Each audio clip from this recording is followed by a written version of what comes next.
This is the story of how Tony Stark defended his Iron Man technology. You can read along with me in your book. You will know it is time to turn the page when you hear this sound. Let's begin now. Tony Stark was a genius and inventor and the CEO of Stark Industries, a multi-billion-dollar company known for its development of advanced weapons and defense technologies. At a press conference, Tony had just revealed his biggest secret to the world, his alter ego. Truth is, I am Iron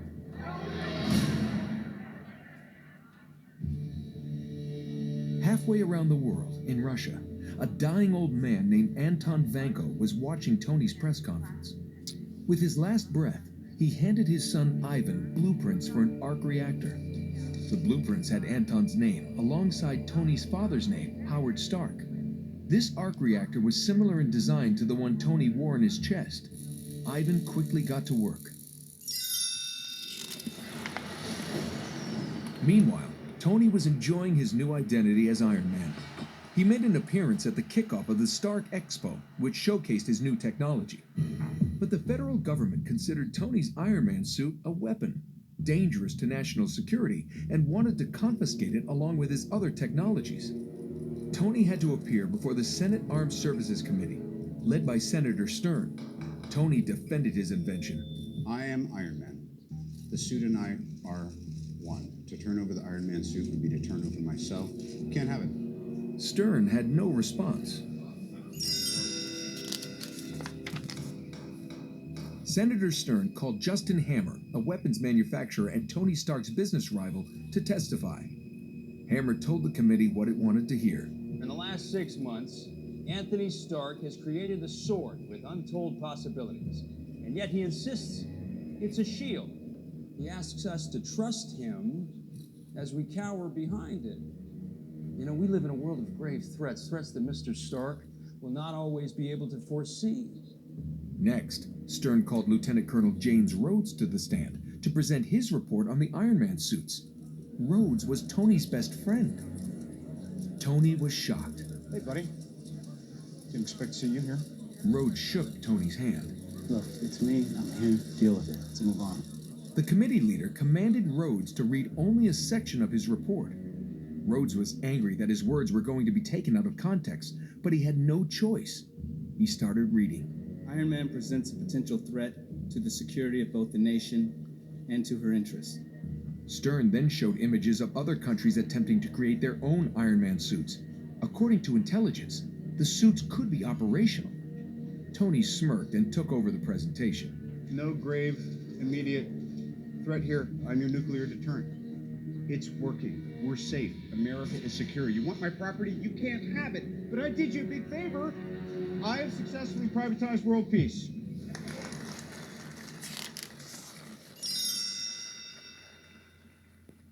Tony was successful in the committee hearing, which put him at ease, but he was hiding something significant. The palladium core of the arc reactor in his chest, which kept him alive and powered his Iron Man suits, was slowly poisoning him. No known element could serve as a replacement for the palladium. Tony was running out of time and options. The device that was keeping him alive was also killing him. He was having a hard time managing Stark Industries while he tried to figure out the problem with his deteriorating core. So he decided to promote his assistant, Pepper Potts. I hereby irrevocably appoint you Chairman and CEO of Stark Industries, effective immediately. Take it. Take it. I don't know what to think. Pepper was amazed and accepted the position. A few days later, Tony and Pepper attended a race in Monaco. One of Stark Industries' cars was competing. Before the race, Tony tested his blood and discovered his palladium levels were high. Feeling reckless, Tony decided to race the company's car himself. Reporters caught him on camera down at the track before the race. He gave them a wave. The starting flags dropped and Tony raced down the windy track with the other cars. As the lead cars sped around a curve in the road, a man started walking toward them. It was Ivan Vanko. He was wearing a suit with a reactor similar to Iron Man's, with a long electric whip in each hand. With a giant crack of one whip, he demolished a race car. As Tony sped around the bend, Ivan cut Tony's race car in two. Tony, unharmed, stood up and fought Ivan. Pepper noticed Tony was in trouble. She had Happy Hogan, Tony's bodyguard, provide him with his Iron Man suit, which enabled him to defeat Ivan. The Russian was taken into custody.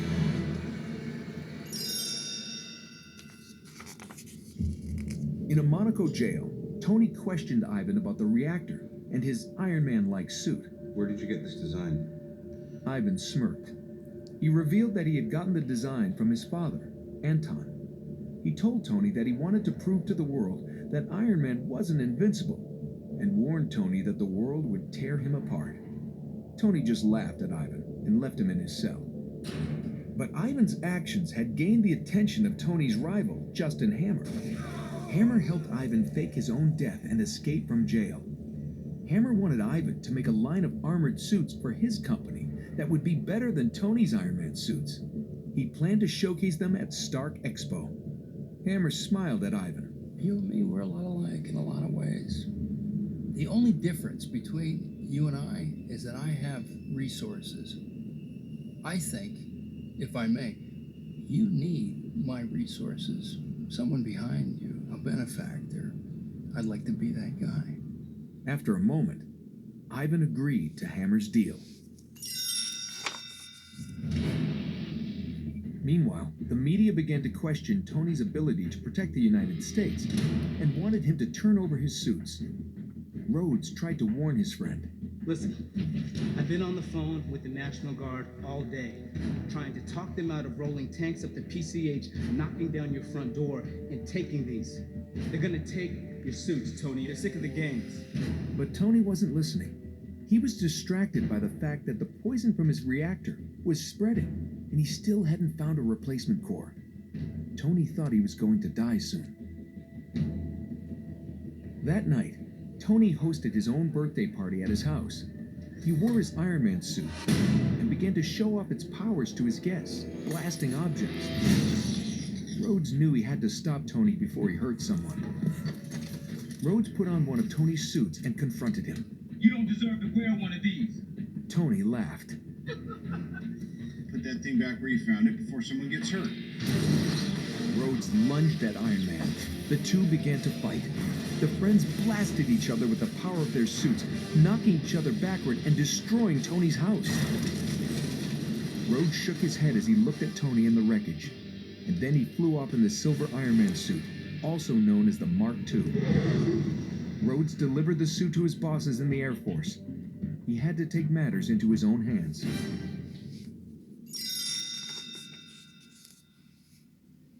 The next morning, Tony received an unlikely visitor, Nick Fury, director of S.H.I.E.L.D. Fury had known for a while that Tony was slowly being poisoned, so he had sent one of his agents, Natasha Romanoff, to monitor Tony's condition. Natasha had been posing as Tony's assistant. Fury, who had known Tony's father personally as a fellow S.H.I.E.L.D. founder, wanted to help Tony get better. Tony explained that he had run out of options. There was nothing left to do. I've been looking for a suitable replacement for palladium. I've tried every combination, every permutation of every known element. Fury shook his head. He knew Tony hadn't tried them all yet. Meanwhile, at Hammer's weapons lab, Ivan was working hard on Hammer's new machines. But Hammer was angry when he noticed that Ivan had changed the suit's original design, creating drones. What is that? That's not a helmet. How are you supposed to get a head in there? I need to fit a person in that suit. How would the suits be able to compete with Iron Man? Ivan shrugged. People made mistakes, and his drones would work better. Hammer glared at him. These drones better steal the show, Ivan. Back at Tony's house, Fury explained that Tony's arc reactor was based on his father's unfinished technology, and at the time of his death, he had been working on something even more powerful. Fury believed that Tony was the only one who could finish what his father had started. Tony shook his head. He never even told me he liked me, so it's a little tough for me to digest when you're telling me he said the whole future was riding on me and he's passing it down. I don't get that. Fury disagreed. He left Tony with the trunk of his father's research. Only Tony could figure out what his father had been working on, and his life depended on it. At the Air Force Base, Rhodes's bosses wanted to weaponize the Mark II and use it to make a grand introduction of Justin Hammer's advanced weapons at the Stark Expo.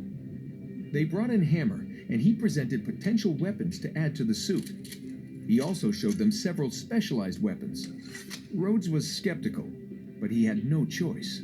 I think I'll take it. All of it.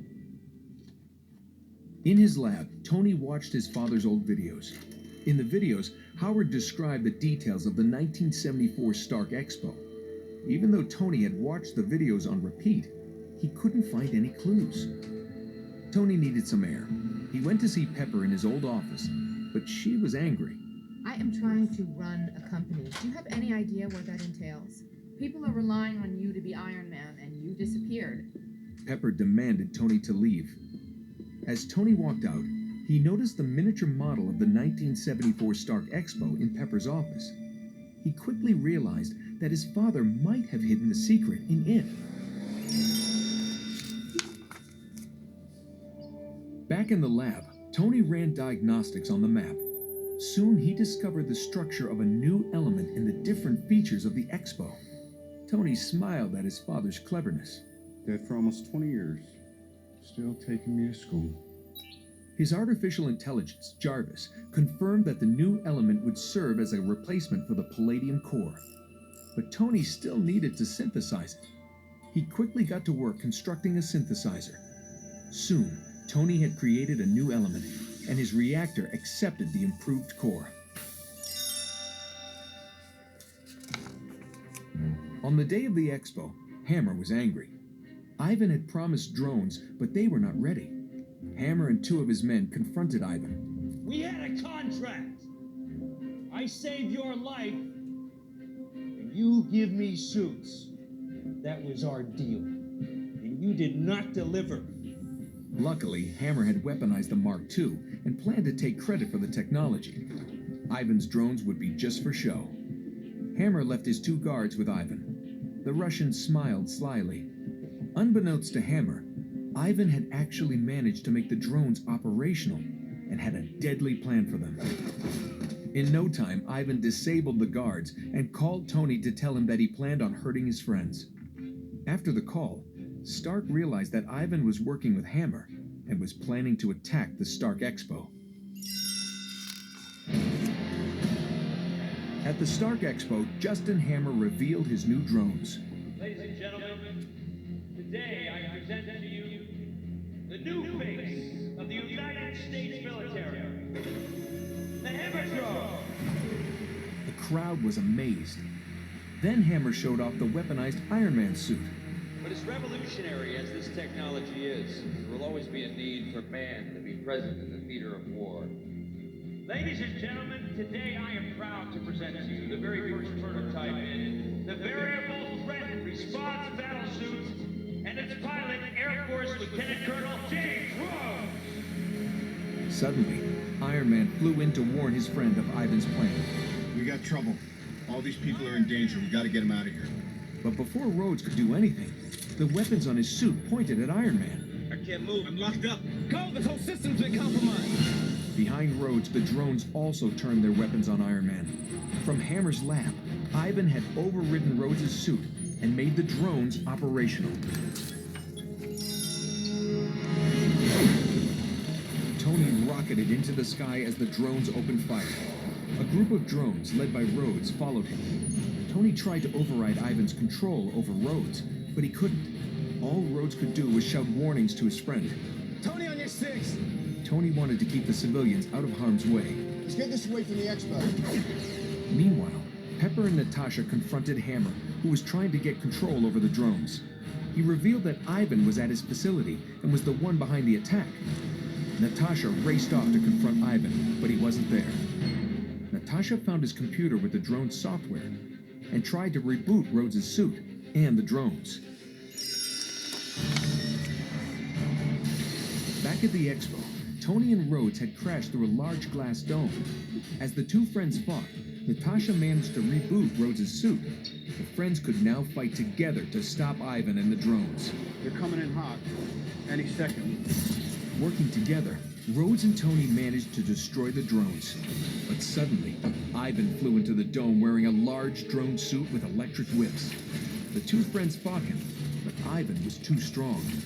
He managed to trap Tony and Rhodes with his whips. Tony turned to his friend. Rhodes, I got an idea. You want to be a hero? You really use a sidekick. Put your hand up. Tony and Rhodes turned their palms toward each other, sending out energy. The reaction caused a huge explosion. Ivan was defeated for good.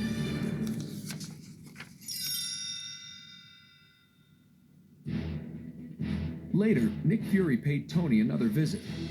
Natasha had been evaluating him not only on his health, but also on his eligibility for something called the Avengers Initiative. Tony accepted Fury's offer to join the initiative, but only as a consultant, with one condition. Rhodey and I are being honored in Washington, and we need a presenter. In Washington, Tony and Rhodes smiled as Senator Stern presented them with medals of honor. With Ivan defeated and the problem with his core resolved, Tony's life could go back to normal.